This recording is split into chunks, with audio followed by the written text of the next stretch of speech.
Today we'll be talking about marijuana and how it relates to crime. Most people often associate marijuana with gang members, narco traffickers, and ultimately violence. It is understandable why most of our society seems to view it this way, and it mainly has to do with how the media has portrayed it for many, many years, probably most of our lifetime. We often see the headlines of violent crimes that relate to drug use, and one of the first drugs that pops into our head seems to be marijuana. It has been driven into our minds that marijuana is bad and leads to violence. In 2012, recreational marijuana became legal in 2 states, Colorado and Washington. Our society has failed to point out how the legalization has not only helped, but has not affected violent crimes at all within both states.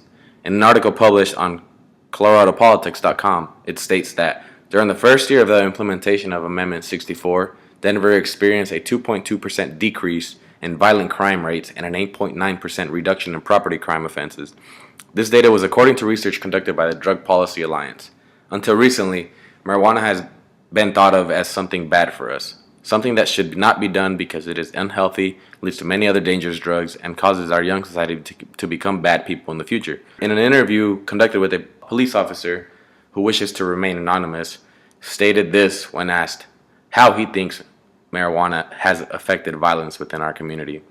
He said, "I think that the research and studies that have been brought to light over the recent years, marijuana's pros far outweigh the cons it has within our community.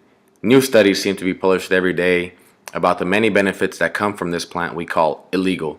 Our technology has been able to propel us into new day and age where we can pull so many benefits out of things that may have been bad for our society back in the day. I had no idea there was as many benefits to this drug from what I have read about the benefits. I know many people within our department and even our military that would benefit from this drug becoming legal. Lots of police officers face PTSD, which is also known as post-traumatic stress disorder. In our line of duty, it is understandable with the many scenarios we face, and if marijuana is able to help them cope with that, then so be it. Because if you ask me, I'd rather have one high officer at home who is able to relax and get his mind off of whatever he is thinking rather than an officer with a gun to his head because he doesn't know how to cope with the stress. So if you were to ask me again if I think marijuana has a great effect on violence within our society, I would say no, and the negative effects, because there are so many sick people out there doing horrible things, and I can guarantee that marijuana did not make them do it." And that's what he stated. Even in Washington state, violent crime rates have dropped or showed no significant increase since legalization of marijuana. According to the newstribune.com, they stated, according to FBI data in 2011, there were 295.6 violent offenses reported per 100,000 Washington residents. In 2015, that rate had fallen to 284.4 violent offenses per 100,000 people.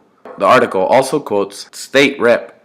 David Sawyer, who said that some state officials expected crime rates to go up with marijuana legalization, but that didn't happen.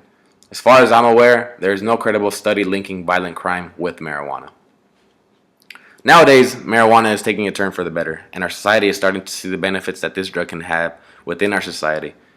We can begin to look at all the good that can come out of legalizing marijuana, instead of focusing so much on the negative side of it.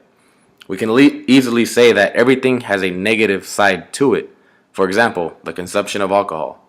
Alcohol causes many other crimes and is yet still legal, and let's not forget that it has absolutely no health benefits at all.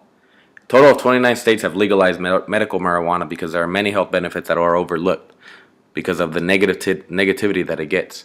One of the major reasons that marijuana is used is for chronic pain.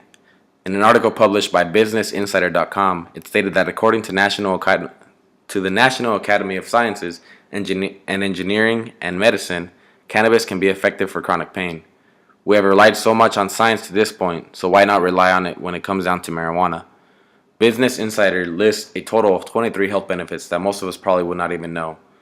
Just to list a few, we include it helps with muscle spasms, help with epileptic seizures, and a chemical in marijuana has even been found that helps cancer from spreading.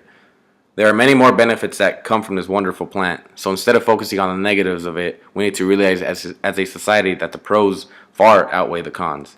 Instead of focusing on crimes related to marijuana, we should focus on the opioid crisis that has not only taken over our state, but our country. Because according to the National Institute of Drug Abuse.com, there are over 115 people that die every day from an opioid overdose, while according to drugwarfacts.org, there are no known recorded cases from deaths of cannabis overdose. Smoke weed every day.